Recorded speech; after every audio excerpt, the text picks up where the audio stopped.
Middle east की रेत आज भी शांत दिखती है, लेकिन इस सन्नाटे के पीछे एक ऐसी जंग चल रही है जो कभी आधिकारिक रूप से घोषित नहीं होती।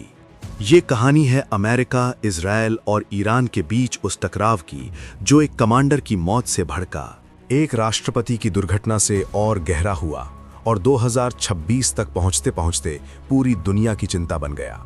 जनवरी 2020 में बगदाद एयरपोर्ट पर एक अमरीकी ड्रोन स्ट्राइक ने ईरान के कुद्स फोर्स के प्रमुख जनरल कासिम सुलेमानी को निशाना बनाया।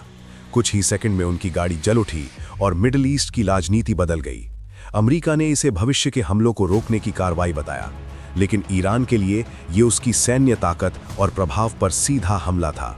जवाब में ईरान ने इराक में अमरीकी ठिकानों सीधी सैन्य टक्कर खुलकर सामने आई। तनाव यहीं नहीं रुका। सीरिया में ईरान समर्थित ठिकानों पर लगातार एयर स्ट्राइक होती रहीं, जिनका आरोप अक्सर इजराइल पर लगा।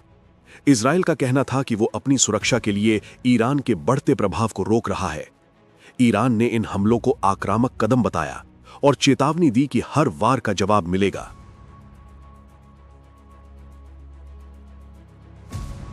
फिर मई 2024 में एक और बड़ा झटका लगा। ईरान के राष्ट्रपति इब्राहिम रईसी का हेलीकॉप्टर खराब मौसम में दुर्घटनाग्रस्त हो गया। सरकारी जांच ने इसे हादसा बताया, लेकिन यह घटना ऐसे समय हुई जब क्षेत्र पहले से ही तनाव में था। राष्ट्रपति की मौत ने ईरान की राजनीति को झंझोड़ दिया और सुरक्षा नीतियों को और सख्त बना दिया। उसी दौर में दमिश्क में एक एयर स्ट्राइक में ईरान के वरिष्ठ कमांडर मारे गए, जिसके बाद ईरान ने पहली बार अपने क्षेत्र से सीधे इजराइल पर सैकड़ों ड्रोन और मिसाइलें दागीं। इजराइल के एयर डिफेंस सिस्टम और अमेरिकी सहयोग से अधिकांश हमले रोके गए, लेकिन यह स्पष्ट हो गया कि अब टकराव एक नए चरण में पहुंच चुका है। इजराइल ने भी सीमित जवाबी कार्रवाई की। किसी ने औपचारिक युद्ध की घोषणा नहीं की, लेकिन दोनों पक्षों ने अपनी क्षमता दिखा दी। इसके बाद संघर्ष का रूप बदल गया। सीधी जंग नहीं, लेकिन लगातार ड्रोन गतिविधियां, साइबर हमले, प्रॉक्सी संगठनों के जरिए दबाव और समुद्री क्षेत्र में सैन्य मौजूदगी बढ़ती रही। 2026 तक आते आते सबसे बड़ा सवाल ईरान के परमाणु कार्यक्रम को लेकर खड़ा है। इजराइल बार बार कह चुका है कि वो ईरान को परमाणु हथियार नहीं बनाने देगा। अगर उसे लगे कि सीमा पार हो चुकी है तो वो पहले हमला कर सकता है।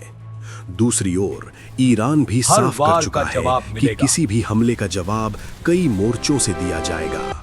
अमेरिका इजराइल के साथ खड़ा है, लेकिन वो पूरे क्षेत्र में फैले युद्ध से बचना चाहता है, क्योंकि इसका असर वैश्विक अर्थव्यवस्था और तेल बाजार पर पड़ सकता है। लेकिन हुआ वही जिसका डर था। अमेरिका और इजराइल ने मिलकर ईरान पर हमला कर दिया, जिस हमले में ईरान के सुप्रीम लीडर खमेनेई और कुछ मेन लीडर मारे गए। एयर स्ट्राइक के बाद इजराइल के प्रेसिडेंट ने कहा ईरान न्यूक्लियर बॉम्ब बना रहा था, जो इन फ्यूचर इजराइल के लिए घातक साबित होता।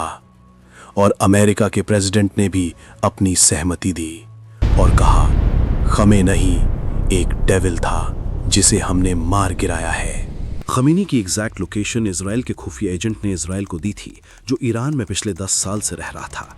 उस रात खमीनी अपने मुख्य लोगों के साथ मीटिंग में थे, जहां ईरान के सारे मुख्य डिसीजन मेकर लोग थे। यह मौका बार बार नहीं आता जिसकी एग्जैक्ट लोकेशन खुफिया एजेंट ने दी, जिससे इजराइल ने एक ही वार में ईरान के सुप्रीम लीडर और मुख्य डिसीजन मेकर लोगों को मार गिराया।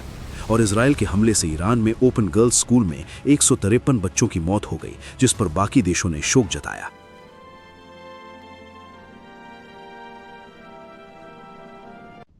इसके बाद ईरान ने खामेनेई की मौत के बाद इजराइल पर हमला कर दिया, पर इजराइल की मदद गाजा ने की, जो कि एक इस्लामिक कंट्री है, जिसे ईरान की मदद करना चाहिए था, पर उसने इजराइल की मदद की, जिससे गुस्सैल ईरान ने बाकी इस्लामिक देशों जैसे कतर, यूएई, अबू धाबी पर हमला कर दिया, जिसके कारण सभी देशों के बीच जंग का माहौल बन गया।